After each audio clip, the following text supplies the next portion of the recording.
A kind day to you all, I'm Kinsmark, and this is Chapter 6 of Let's Play Deadlight. And I think I'm closing in on the conclusion of this game. Survivors from all over the city.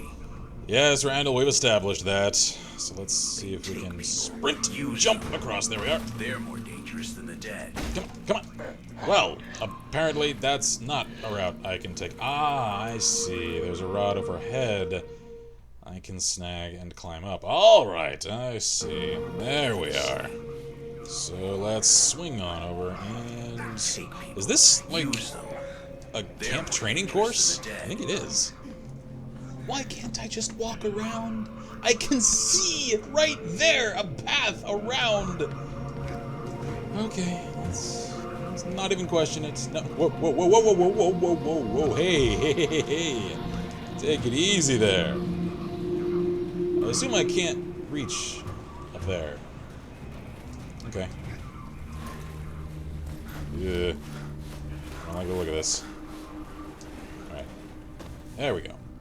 Medkit I could have used one of the many times I was grievously injured prior to death. So yeah, I can't reach those towers, I don't think. Unless, maybe. Yeah.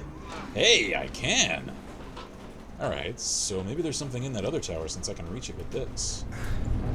Because, as critical as I am of this, I have a completionist streak. So if I can find things, I want to. Oh, hi. Oh, hi. No, you're gonna cause problems. Whoa, whoa, whoa, whoa, hey, hey, whoa, hey. Calm down now. What's this?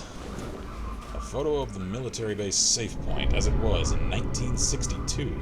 During the Cold War, all those missiles, which are not used anymore, had clear destinations. Okay. Why is that significant? Is there actually a military compound called Safe Point? I don't know. That's whoa, whoa, whoa, hey, hey, hey. Alright, so can I just yeah, there we go. Alright. Yep. Oh, I could have gone in there. Damn. Alright. Well, I probably missed something in there. That was whoa! Okay, alright. Again, with the trial and error. Because so much of the time I have to remain careful, and then there are those moments when I have to keep moving. And there's no even musical cue to alert me to which scenario I'm in at any given moment. Okay. This game just lacks proper... Are you for real? That was the concrete version of just rocks fall, everyone dies. That's what that was. The game just trolled me. Oh, I just realized that was a warhead I just jumped over. I'm sure some of you probably caught that the first time around. I didn't notice. Come on. Okay, now jump now. Jump now. Okay. You know what? That worked out. Concrete is gone. We are safe-ish. Again, I said this a couple of episodes ago. Game design, it sounds strange. Radar Dome, Fort Lawton, July 5th, 1986, 9 p.m.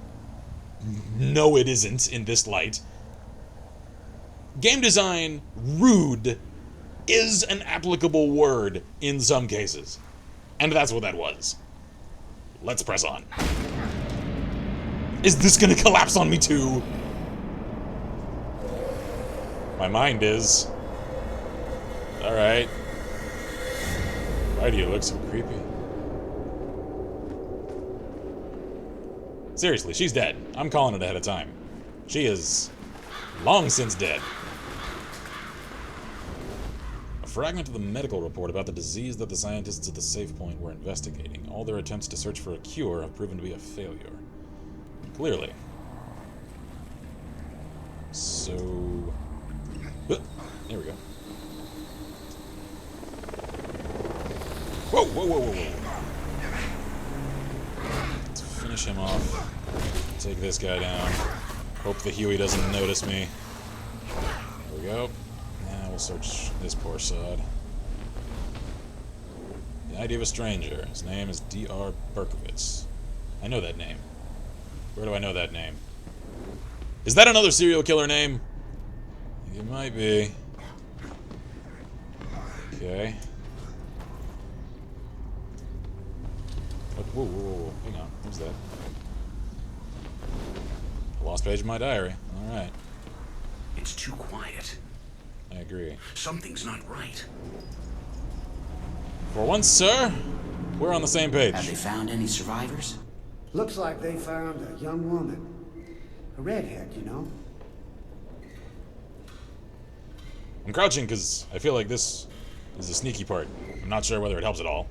A registration for the plans that the rebel soldiers had in order to control the city and the survivors that reached the city. Why is there a registration for that? In the plans it can be seen how the soldiers pretended to create a new order of terror. It's the origin of the new law. Alright. That doesn't really tell me anything I didn't already know. So... It's the damn radio that broadcasts regularly the false message that attracts the survivors. So we're gonna shut that down, yes. It should end once and for all with a lie brought to this dead city. I just snuck past a man who was clearly discussing potentially my family, because I think, if I'm not correct, the daughter is a redhead. Could I not just go in there, guns blazing, axe swinging, and start axing him questions? Sure, there was another guy there. If I catch him unawares, just shotgun the one that looks most dangerous and start having my way with the other. A sheet with a list of names of the survivors who have reached the safe point. It looks like men have not been well received inside these walls. Stella's name is the last one on the list. Aha. Men have not been well received. Implying that they're trying to, essentially, as I mentioned previously, kind of 28 days later, rebuild society by force with the conception of new kids. That's what I'm gonna say is what they're doing. We all make choices. These men chose to lie and to kill. They chose the worst in themselves. But it ends now.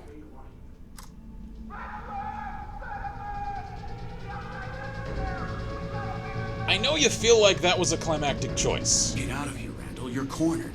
Yeah, you are. And you feel like you just did good. All you did is click the off switch. Unless you kill every last one of these men, someone is just gonna come right in there again and click the on switch.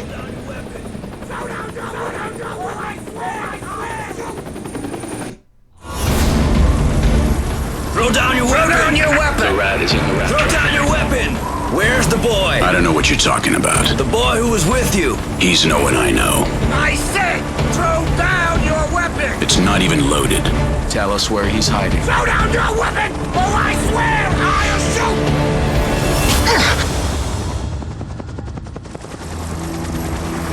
shoot! Sooner or later you'll tell us. Do you hear me?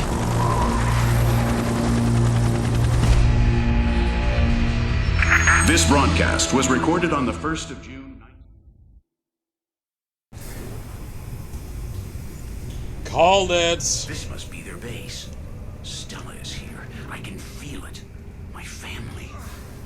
This is it, Randall Wayne. This is it. I don't know what I expected. Randall Wayne, do you have any weapons? No, they confiscated them. Fragile-looking door. I can easily break through it. That's a smart idea. There we go! How many times must I say it? I don't know what I expected. Alright, could you not do that? A fragile-looking door. Yeah. I can easily break through it. Except you shouldn't. 'Cause you're gonna die. Maybe we can climb. Maybe there are all of these rods and things all throughout this area. There's machinery in here with lots of little ledges that I can't climb on. 'Cause reasons, I guess. Oh, what the? Hold up. Oh, alright. So... Wait a minute. Alright. I'm a clever one. I won't announce my plan. I'll simply let you witness my genius. Come on! Yeah! Hey! Did I kill him? Can I take his rifle? My backpack. All my stuff's inside. Yeah, all your stuff. All of your ever-important stuff. Maybe take his stuff. Like all of it. Including a uniform.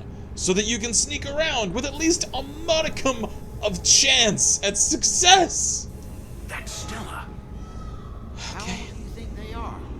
Probably not even 18. I think it's a woman, right? Creepy.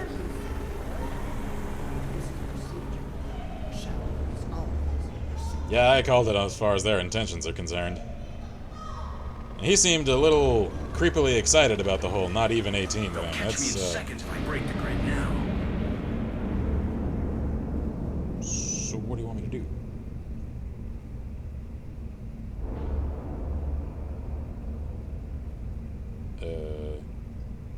You know what, screw it, just kick it. What happened to the catch me in seconds? What a mysterious game! What was that? A piece of Stella's frayed sweater. As if I needed more evidence that you were here. I mean, I just saw her. Take off your clothes. We have to decontaminate you. I'm fine! I'm clean! I promise! I'm sure of that. More importantly, you're a pretty girl. But we have to be sure that you aren't going to bite us. The shower will help us to be sure. Take off your clothes. Oh, please! We'll do it the hard way if that's how you want it.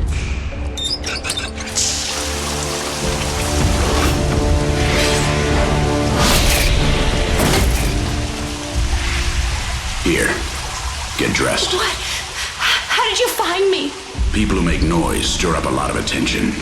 Hurry up, we need to get out of here. Wayne, what happened to us? Where's Sam? And Ben? They're all dead, Stella. But they said this was somewhere safe. That they'd put us in quarantine. That Seattle... You've just seen it with your own eyes. Seattle is dead. That blood in your saliva is the only real thing we have left, Stella. Now, have you seen my wife and daughter? Shannon? Lydia? No, Randall. But they have people trapped all over. They could be here somewhere. Come on, let's go. We've got to find them and leave this place. Quick, Stella. We need to get out of here. We'd better turn off the power if we want to move on. Alright then. For some reason I was under the impression that that was his daughter. I apologize if I made any mistaken commentary referring to her as such. Apparently that was just one of his friends from previously. Let's go. Can I just sneak around here? What was your favorite baseball team? Black Sox? Shut up, dumbass! All the sellouts from that team are dead, just like the others. You're just making conversation, man. I need help! Oh no. Don't worry, I'm Escort mission? Really? It's Ashley all over again. As if this game weren't... Help me, Randall! Yeah. Eating at my last nerve already. Come on. Come on. Thank you. Locked again, Wayne. I'm sure this door opens from the other side. I'm sure it does. Yep. Okie dokie. Randall! A soldier is coming! I'm working on it. Come on, come on, come on. Must reach the generator before we get discovered. What do we... We'd That's better electrified. turn off the power if we want to move on. Yeah, that. Somebody has used this door recently. Send reinforcements to check the generator area. How could you possibly tell that? Seriously, how could he possibly tell that? Come on. There.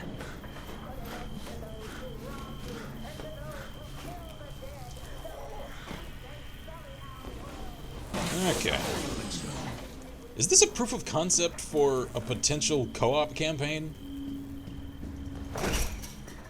I don't know. Kinda hope not. The folder of the Arcadian Protocol, containing the escape plans of the soldiers' base. Also, it contains an alternative escape plan utilizing something I couldn't read, because that one went way too fast.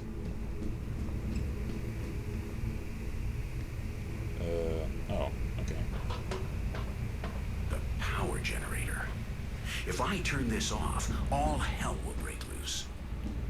It'd be my pleasure. I'm sure it would. Here we are.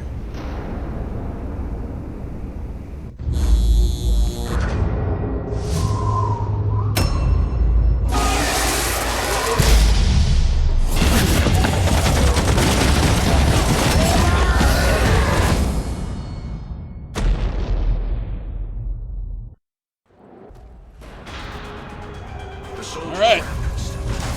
Let's get moving then. Like now. They're here. Yeah! Yeah, they are! Randall! What do you want from me, game? I cannot fathom. Randall! A soldier's Is it just that I ran too far ahead? Don't worry, I'm here.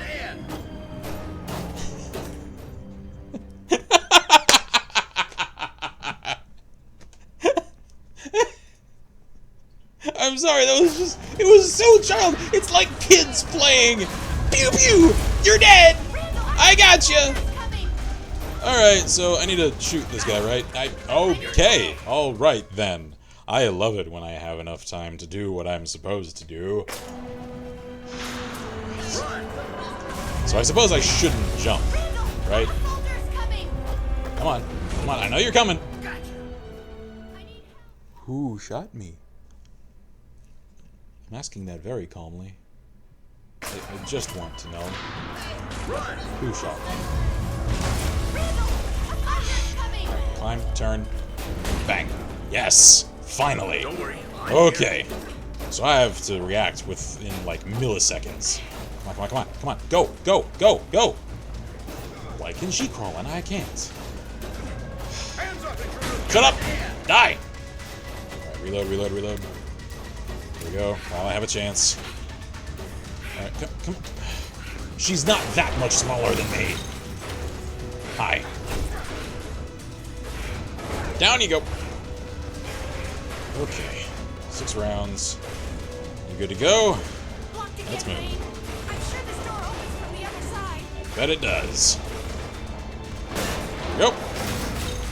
So, okay, I see. Let's make this quick. All right. Whoop, whoop, whoop, whoop. You know? Yeah, they're not interactable. Oh crap! What the hell? Something just yanked me and like snapped to my neck. Alright, I'll catch up to where I was momentarily. Alright, I'll move a little quicker this time. Come on, hit the damn, there we go. Alright, keep running. Let them get overrun. Hi there. Don't know how I didn't shoot her. And I don't know what I got. Go. Can I get in yet? Maybe? Yeah, okay, alright. Can I get in? Now's a good time. Now's a pretty good time. Why in the world? Why? Why in the hell? That is up to my collarbone. Come on.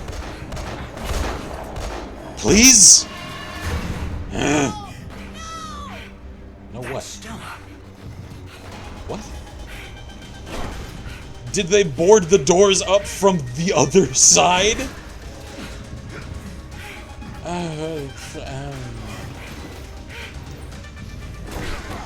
Why do I keep asking questions?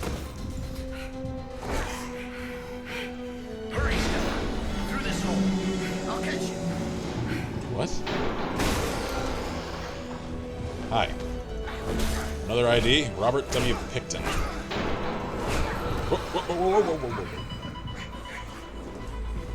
There we are.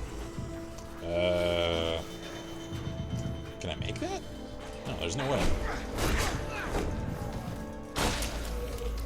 Crap. Come on.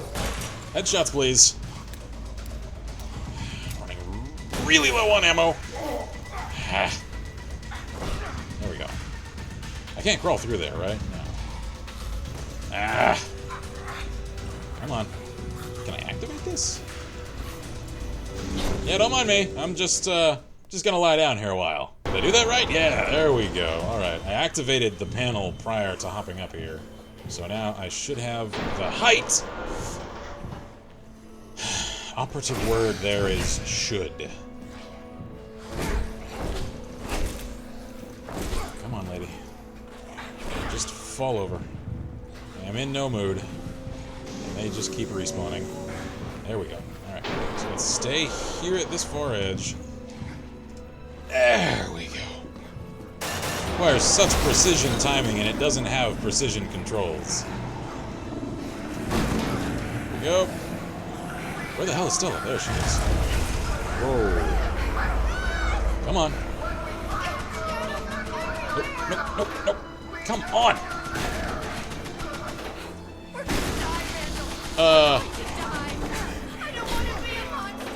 Yeah, me neither. It's kind of a little late for me, actually. Metaphorically speaking. We're going to die. I don't want to be a monster. Come on. Quit your whining and maybe do something about it. Come on. There we go. Come on. Let's move. Run! Run! No! It's locked. We're going to die, Randall! My family is still in there somewhere. I know I it. don't want to be a monster! Don't let me become a monster, Randall! Don't! Stella, no. What are you doing? Kill me! No. Kill me! I can't. You have to! You No. have to! Never. Kill me!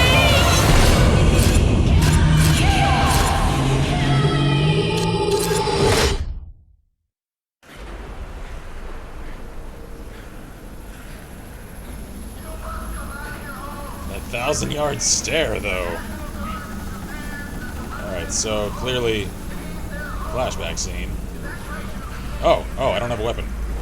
What is that on me, though? Come on. I was some kind of ranger, I guess. Wait, what is that? Oh, I have a shotgun. Last page of my diary. Accurately. Whoa! Are you serious? Clearly, this is meant to represent one of the most emotionally impactful scenes, and you're gonna make it that demanding and just completely strip it of its urgency, of its sense of weight. Alright, if that's the way you want to do it. Saw this coming. Called this a while ago. What's happening, Daddy? Tainted low, yeah. For scenes of this kind of weight. I don't want to be a monster. I don't want us to become that. Only 2 shells. Kill me. Kill us. I love you. Kill me! Kill me! No, don't you get it? You have a choice. We all do. Choices that define us. Choices that tell us who we are. You can't give up. You can't make that choice. It goes nowhere. Choose to be strong for Carla. Choose to be strong for Sam. For Ben. Choose to fight, Stella, no matter what. Choose to live.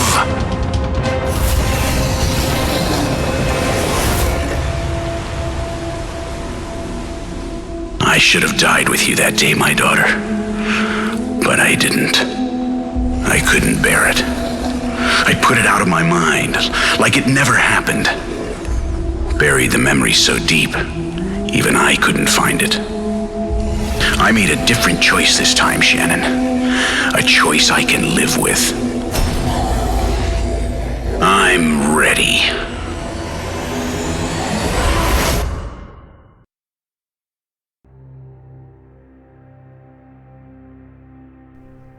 And so ends Deadlight. I apologize for the lack of face cam for this episode. The original file was corrupted, hence I am recording this conclusion in post. Thanks, Microsoft. I can't say I've enjoyed the entirety of this game, and I think it's pretty clear at this point why that is, as far as mechanical flaws and pacing are concerned. However, I think what disappoints me the most is its missed potential. As I've said already, it started off with so much, and then it just started conflicting with itself and its own aesthetic in a manner that really shed light upon its weaknesses rather than embracing its strengths, and in so doing mechanically undermined the impact of the emotional story it was trying to tell, predictable and at times cliched as it was. I can praise a few things though, as its visuals look fantastic for a side-scroller, especially certain key set pieces, even if some of them didn't really make practical sense, since I had the ability to simply walk around certain set pieces. Anyway, and I kind of enjoyed the hand-drawn cutscenes. The music, while largely unremarkable, was occasionally pretty enjoyable, such as this end credits theme. And I think that's all I really have to say regarding Deadlight, so in the interest of keeping this concise, I'll conclude this series here. Stick around after the credits for my promised reading of Randall's diary, in which we learn, or at least I theorize, that he was already a mentally damaged killer prior to the catastrophe, perhaps explaining the hints and references to serial killers in some of the secrets. I might have misread it though, so let me know your own theories in the comments. I look forward to reading them. I am Kinsmark here at Last Level Press, and as always, I wish you all good gaming, and Godspeed.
"1985, May 15th. I never thought that I could do something like this, resorting to a diary to express myself. But come on, what have I got to lose? My name is Randall Wayne. My friends call me Randy. However, I don't know many that call me that. A few days ago, I turned 33. I live in Hope, a small town in British Columbia. We are in a valley surrounded by nature, which is situated in the southwest of this great country called Canada. Here we have everything we need to be happy. If you compare my town to other cities, they're garbage. If I speak about those cities that I see on TV, Hope always seems the best place in the world for a man like me. My work also keeps me happy. I'm a park warden right here in the mountains. My work requires me to spend a lot of time far from home and to be in direct contact with the trees and the animals. I normally hike up the mountain by myself. Man can trust the mountain. The mountain never disappoints you. I don't need anything else. Sometimes having someone close is dangerous. Ordinary people speak too much and always disappoint you in the end. May 19th. I just read what I wrote the other day. It might seem like I'm an irritable person who doesn't get along well with others, but that's not true. I think I'm happy. I've turned 33. With 33 years behind you, you've lived too long and at the same time too little. I have a big family. Shannon, my wife, is a wonderful person. She has always understood me, understood my problems. That is the most important thing for a man. Besides, she's a great cook. For more than 10 years, I've carried her smell with me, in my clothes, in my hair. Then I was stuck in a rut. I was like the driver of a train about to derail. Too fast, too shaky, too nervous. They used to say so. She helped me to get back on the right track. She and the new job. You know, the job in the woods. Later, Lydia came, my daughter. The beautiful Lydia. The girl was a blessing. I think that they are the most important people in my life. Well, I don't just think so, it's the truth. People don't like the truth. People say that they believe in something that later they forget or betray. People betray you easily. I will never betray them. June 6th. I lost my sense of direction today, in the forest. I was going back and forth from the cabin, but I wasn't able to find the way back. In spite of having the way right in front of me, I couldn't see it. Tomorrow I have to go back. It seems that there are poachers looking for trouble. I hate people that look for trouble, because those who look for it will always find it, although what they find might not be exactly what they expected. In the afternoon, I found a deer which had been run over on the road. It was a strange day. September 9th. Where have you been hiding, my dear diary? I have my daughter to thank for finding you again. I forgot to write, I know, and already summer has almost gone at a stroke. I like this exercise of writing, opening myself to others, even though nobody will read it. It gives me peace of mind. I feel that I exist. Also, I like to read things like this in the books that I carry to my watches. You never forget the thump. A blow on the very heart. You remember it, you dream of it, you wake up at night and think of it, years after, and go hot and cold all over. J. Conrad. I was the same age as my daughter when my father abandoned my mother and disappeared for good. I think that childhood event really affected me, and stayed inside me just like a burn that will always leave a scar on your skin although the wound is closed. A vivid memory of what it became. When you abandon something, it's because you don't want it. I believe so. I will never be like him. I will never abandon those that I love. Between a father and a son, there are big differences. October 2nd. Today I have a headache, sore bones. The cold weather has begun, and the mountain is getting ready for the new season. I also had a terrible migraine in the afternoon. October 10th. What an obsession. I spent a whole day with numbers in my head, a 10 for here, a 16 for there, an infinite number of trees that I have counted in the forest. 3 foxes, 1 bear, 10 words said in all day, and 30 times that I've sat down to see the horizon with binoculars. 252 steps from the cabin to the road, 30 steps to go around the cabin. I don't know how many words there are in this diary, but there are many more words that are burning inside me, the words that I don't write. I'm afraid of closing my eyes, dreaming. I'm having this fear of everything coming back again. And the wind of the past hits my back. This loneliness doesn't seem enough, nor is enough to write on this notebook now. Sometimes I also see what happened if I'm awake. October 15th. Thanksgiving. Today was a day to remember. My wife made a great stew again. The whole family had dinner in silence, but it was a pleasant silence. It's not always necessary to fill the emptiness with words, right? Instead, Lydia was a bit sad for Nick. She says that he deserved better. Nick deserved better, and I think that we all deserved better. At least Nick's meat was tasty. Typical of kids, the way they insist on personifying the world around them and giving names to everything that they find. I had to break Nick's neck myself with my bare hands. It's not that I'm a coward, but I don't like killing animals with my hands. Even less so when it's got a human name. In my job, sometimes I have to sacrifice animals that are sick or that pose a danger to others. I know that all deaths are the same, even if it was a turkey with the name of a used car dealer. October 19th. They have sent a message warning the poachers. Ben Parker, an acquaintance of the town, made a phone call to the warden's office. It seems that he saw some hunters in a protected sector. Ben is a good guy. I think he's the only man in the town who I can talk to. I saw him in the mountains, and he's not one to look for trouble. He's often come to see me, and we talk about this and that. He is a man of the world, and easy to get along with. On the way back, I came across a van parked at the side of the road. 2 girls were on the shoulder, playing like little kids, playing and laughing. I've known those idiots for some time. They're always hanging around. The younger one, a tanned and chubby girl, couldn't stop smiling. She didn't say anything special, unlike the other one. They're from Vancouver, and were looking for plants that help to cure goodness knows what illness. I've warned them. The forest knows how to find its food. It's not safe for girls to go into the forest to pick flowers. Wild animals do their job, just like I do mine. When they were leaving, over the engine sound, I could still hear one of the girls laugh. I hate city people. October 22nd. Dreams are my reality. October 24th. I'm afraid of the night. I'm afraid of the night. I'm afraid of the night. I'm afraid of the night. I'm afraid of the night. I'm afraid of the night. I'm afraid of the night. November 11th. The break after the work, the rain after the fire, the rest after the war, the death after life. Sometimes I feel as if I were sitting at the edge of a volcano about to erupt. My nerves, the trembles in my handwriting when I write. Everything is inside me as it has always been. Everything is inside me, but there are times that it decides to show up. My feet hang over a void of sulfur and ashes, and the heat of the melting stone starts to traverse my spine. It is then when I know that I must go back home with my family. But if I don't do that, it will happen. It will happen whether you like it or not, like the girls in the forest. It will happen whether you like it or not. It will happen. I don't know why on earth they returned to the mountains. They were warned. Last month I warned them. I told them not to come back. Hell is them, and they are the ones who go to the forest to look for trouble. I can't stop myself from defending it. My homeland. I am an animal that defends its territory.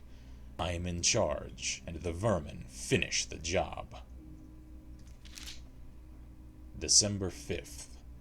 In spite of the migraine, I may still be able to forget everything and be only aware of the good things inside me. When my maternal grandmother, who was already over 80, died, the only person she had beside her was a nurse. The old woman lived alone and died alone. The girl said that before my grandmother died, she lifted her head up off the pillow and looked from one side to the other as if she were trying to find someone, and then she lay down again and died. There is no doubt that a void surrounds me, but I am also sure that I haven't completely fallen into it. At times, I feel that if I lift up my head, I will be able to cross to the other side. December 12th. Lydia has all the imagination that her mother lacks. Shannon has been worried and angry for a few days. I can tell that she is upset with me. I know well that I have spent time outside, more than I should have. But in this season, and with the chaos of the poachers and the hunting, I couldn't do more for her, nor for us. I know that, and I feel sorry. December 25th. Don't you like it, Randy? The mountain is beautiful. Merry Christmas. Happy 1986. 1986, January 7th. I had a visitor on the mountain. Ben Parker climbed up to see how things were going up there. This Parker is a smart old man. He's American, but has lived with us for many years as one of the community. Ben was born in our neighboring country and fought against those commies in Vietnam. When he returned home, he wasn't made to feel welcome and had to look for a new home. A homeland that doesn't want you when you've given all for her is like a father that abandons you when you're a kid. He came here with his wife, who was ill. The air of the mountains is good. We can breathe, people say. However, it didn't help much, and she passed away quite soon. Ben works as a pilot. He helps out with helicopter rescues. He offers tourists the best bird's-eye view in all of Canada, according to him. I imagine that he feels a bit lonely in the town, and that's why he climbs up to the mountain to talk with me. We get along well. He brings some beers and starts ranting about the Ruskies. He doesn't get along with them. We both think that soon there will be another war that will make the world's foundations tremble, and that the best place for protecting ourselves from it will be under the very grass that grows around our feet right now. January 14th. Yesterday I went back to Harry's Corner for the first time in a year. I don't like closed spaces. I was going only to have a beer with Ben and would leave after that. But he was late. The stuffy air of Harry's Corner and all those regulars analyzing each one of my gestures make me very nervous. I don't like how those guys look at me. I don't like when they speak. I don't like their laughter. I can't hear what they say, but I'm sure that they're talking about me. When Ben arrived, he brought some wrinkled clippings from the local newspaper. He remains concerned with the attacks in the forest. What does he want me to say? I can't do anything. But Ben stands his ground because the best we can do is organize for some people of the town to go out to the mountain to chase the bears. He is sure that if we scare off some of them, the people from the city will return, and that the business will return. I told him what I think. The carrion nourishes soil, and even though you can scare off some animals, new ones will come. If you pull out a fang today, a new one, a stronger one, will grow back tomorrow. Nature is like that, and the men who want to control it are like that. January 28th. I dream of two cats playing and hiding in a suitcase. They get trapped inside, never seeing the light of day again. They suffocate. I carry a heavy load with blood on my shoulder, bags full of vermin of the forest, and dead cats in my luggage. February 27th. There is a strange feeling of unrest in the forest. I'm getting it from the trees and animals. What the hell is happening in this world? Altercations with police in southern Poland. It seems like something serious is happening in Europe, but they're not saying anything. I think they're hiding the worst part. People say that the army is launching chemical agents over a little town. The people are mad furious. Several cops have died, but the government denies it. It's snowing again today, and the silence here is scary. March 1st. Since that strange dream that I had, it seems like the world is awakening every day with a new revolution. Normally I don't pay too much attention to the news or television, but something serious is happening, that's for sure. Shannon is worried too. She wants us to go to the town to buy some food. Supplies, she says. She says that she's talked with some neighbors and they're getting prepared. There's been lots of tension that seemed forgotten in Europe. A wave of violence, a new world war. I already said that you can't trust those commies. March 7th. A week has passed since the last time I wrote. I didn't really know quite what to say today. They're talking about an infection. People are getting ill all around the world. They die easily. They are sacrificing animals. Europe is in quarantine and nobody knows what to do. There have already been some confirmed cases on the east coast of the USA. The Prime Minister says that there is nothing to be worried about, but nobody believes him. I forbade my wife from leaving the house. I will take care of everything. March 10th. We had a meeting in the head office. One of the Mounties supervisors has come to visit us and given us some advice, plus information. It seems like it is a rabies epidemic, but the virus has mutated, he says. And like during any other epidemic, we need to take special precaution when dealing with wild animals. In some cases, the deaths and mutilations, like other problems in the forest, have stemmed from them. If a human is attacked, he will present the same symptoms almost immediately. We must raise the alarm about any sighting on the mountain. March 12th. The wave of violence has spread beyond Europe. They say that the hospitals weren't ready for something like this. But what does something like this mean? What are they talking about? About an innocent rabies epidemic? No, I don't believe them. But the lies go further. People on this side of the ocean say that everything is under control. They're talking about more than 300 people being affected. but I don't really know if that word means the dead or the infected.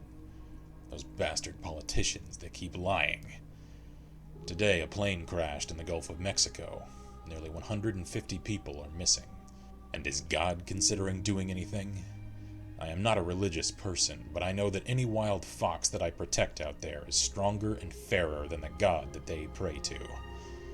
I need to go back to the forest. Go back to the place where I am who I am, and where nothing worries me.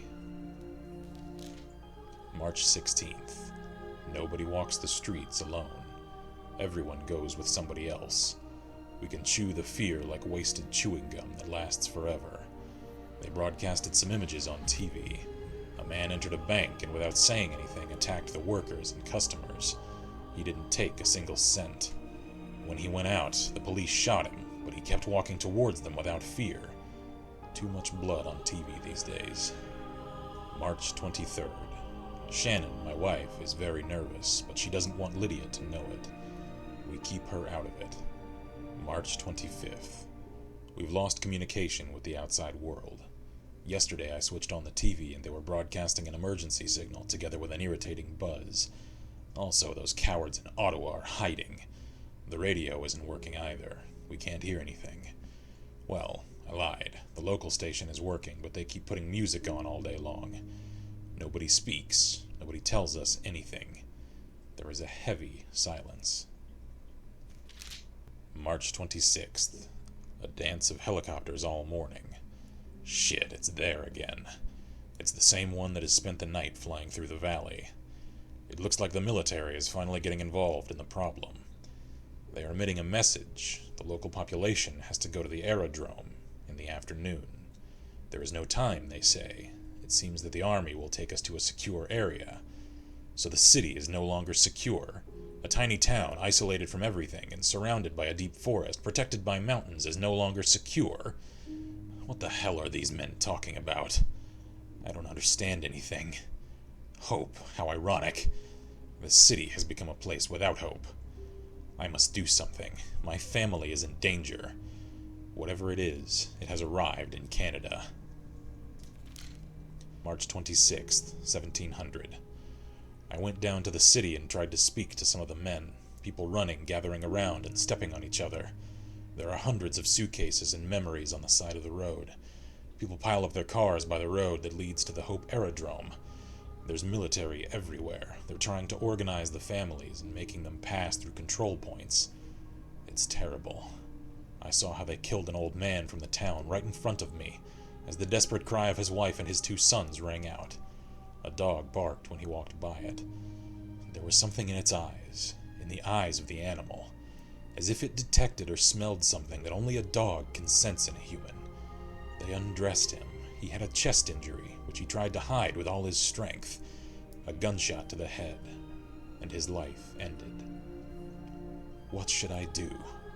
Should I follow those in authority, believing in the words of those liars?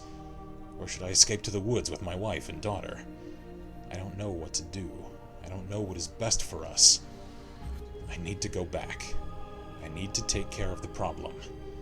In my own way. I must find a solution to all this. I'm desperate. I need to breathe. I need air. My head. It's going to... April 20th. I haven't written anything for quite some time. Our town was overrun. I fought with Ben and the other men, but our barricades were useless, and there was no stopping them. When I got back to the house, Shannon and Lydia had gone, just like everyone else. There had been a mass exodus from the town of Hope. Parker and I followed, and since then we haven't separated even to answer the call of nature. We walked through the forest, fleeing the catastrophe, channeling our remorse, until we reached Vancouver. We thought that in a big city things would be better, that we'd find other people. How naive we were. Vancouver is unrecognizable. There is no food, no fuel, no hope. We ran away, taking shelter like animals, barely sleeping. There are hundreds of these things everywhere. Shadows. That's what they've called them since it started. Shadows that live in the darkness, that once had human form, that once belonged to men. Shadows of a life that has ended. Their sinister wails torment us night after night. I think of Shannon and Lydia every second. They're out there somewhere, frightened and on the run. Talk about looking for a needle in a haystack. I missed them so much. April 30th. Today, Parker and I discovered a group of survivors. They had been hiding since the city collapsed more than a month ago, like in hope. They no longer have water and food. They are scared. They drift around the city's suburbs, and for a moment they were about to kill Ben and me. The group is composed of 2 adult males and 2 women. They are armed. One of the men is a cop, but he is very old. The other seems like he's never shot a gun in his life. He looks like a university professor. Redhead, skinny, cannon fodder. The women are twins, young. They are a reflection of each other. It seems that they're not related to the men, but I don't know why the men have been protecting them for such a long time. The old man says that he heard a message on the radio from a crashed police car. The message talks about a city on the other side of the border. He wants us to go south. He already talks about us as if we were a group. We, he says. We must help each other, he says. Ben thinks that it's the best, to all go together, a group, a herd. Tomorrow we'll head to Seattle. There's a talk of a safe point, a migration. Shannon, Lydia, they're somewhere on that road. May 3rd. Ben and I made a strange discovery. Tonight we hid in the basement of a clinic. We will be safe there, said Ben. We entered before the rest of the group, but it smelled bad. There were insects all over the floor. Shreds of skin and hair. There were hair and skin everywhere. And in the center of the room I could see 2 dogs dead. 2 dogs that were also looking for a safe place, I thought. They fought to death for a piece of rotten meat. And I wondered if we would suffer the same fate. But they didn't fight for the meat, no, I was wrong. In this place there was nothing that could be put into the mouth. There was nothing there except some medicines, serum, pills. They fought to the death, but died of a drug overdose. They died to become the first dog left with a useless ampule of morphine stuck between its fangs. May 6th. I found some press clippings in the house of an old woman who decided to take her own life. The woman craved a hobby at the height of the catastrophe. I think it occurred only recently because of the smell of the body. It appears that they declared a war all over the world, living humans against shadows of the dead. The governments didn't skimp in order to fight against the disease. They used armies, firearms, hundreds of doctors. Each person defended himself in their own way. At the beginning of April, a nuclear power station in the Soviet Union exploded. I think it was called Chernobyl. It was abandoned to its fate. Atomic bombs were dropped in China, Korea, also in the southeast of the United States, it seems. For a few days, the world became a gigantic fireball. I don't know what we're going to find in Seattle. On the road, you meet all types, but they're all heading to the same place. Safe haven, safe point. It's on the radio, they say. Well, that's where we're heading. May 14th. Surviving is not child's play, particularly when darkness falls. Nights repeat themselves, and our travels never begin. We travel slowly, stealing fuel from abandoned cars. Sometimes we come across the shadows, other times we must confront them. You must shoot them in the head, that's all. This is the only advice that God gives us to survive his apocalypse of the dead that wake up and walk. But if it's true that they are not alive, why do they need to feed on us? Now the nightmare doesn't end at sunrise. We woke up at dawn in an abandoned barn next to the survivor group from Seattle, together with Ben. The twins were not sleeping this time, no. Instead, they were screaming. They were screaming outside. The university professor was outside for his watch. The university professor had been attacked while he was watching over us. A bite on his arm. He was bleeding. We had to clean up the area. Later, the redhead guy, the damn university professor, bled to death in front of us, and he stopped breathing. We all knew what was going to happen next. Every single one of us. I had to sacrifice him. May 29th. I think I am going crazy. 2 nights ago, when the group stopped to rest in a dive that we had secured, I heard a noise in the back room. It wasn't a normal noise. It was a children's voice. A little girl's voice. Nobody would believe this, but after experiencing what we have lived with the dead, I am sure that it was the voice of my daughter. I went into the back room and I could see her in the half-light. Lydia was there. Her eyes were like torches shining in the dark. She was dressed like before, like a princess. Somebody switched on the light and Lydia wasn't there anymore. The hallucination disappeared. It was Carla, one of the twins, who stole my daughter's voice, and was dressed like her, and called for me in the silence. I don't know what is going on. I can't trust my senses anymore. June 7th. Lydia, Shannon. Names that I can't forget. My head is divided into thousands of fragments, little pieces of smashed crystals. Ground sugar, interrupted words. A puzzle that I can't solve anymore. There is no future. These are the days without any tomorrows. July 1st. When I was younger, I could remember everything. Things that happened and that did not happen. Now I have to look through these pages if I want to find my memory. We can see the city from far away, and everything we heard about it seems true. Seattle is a ghost city. You'll never find a place that's nice and peaceful, because there isn't any. It didn't exist before, and even less so now. You can deceive yourself, like this professor. You may think there is, but once you get there, when you're not looking, somebody'll sneak up and write "fuck you" right under your nose. July 4th. One of the girls died today. Young Carla died in an abandoned warehouse, and I no longer feel anything for her. I don't feel even a tiny bit. Grief is something that disappears with death. More than 4 months have already gone by since the start of this bloody disease that has destroyed our little world. Everything that we knew in the world is gone. 4 months that changed the rules of nature and human beings. Also 4 months without my wife and daughter. It's hard to keep on going when 4 months seem like 4 years. Harder still to keep hope alive. Doing my best to find them in the only place that could be. Today, even the young people die. And the thing that still puzzles me the most is that some keep living, or whatever they call the condition they are in. We are survivors of a fading world. Well, sometimes I doubt and wonder, are we alive, or are we also dead? 2 days have passed since we entered Seattle looking for our last chance. It's the 4th of July today, a special day for Americans, Independence Day, they say. The birthday of the nation. How stupid to think about births. No one will celebrate anything today.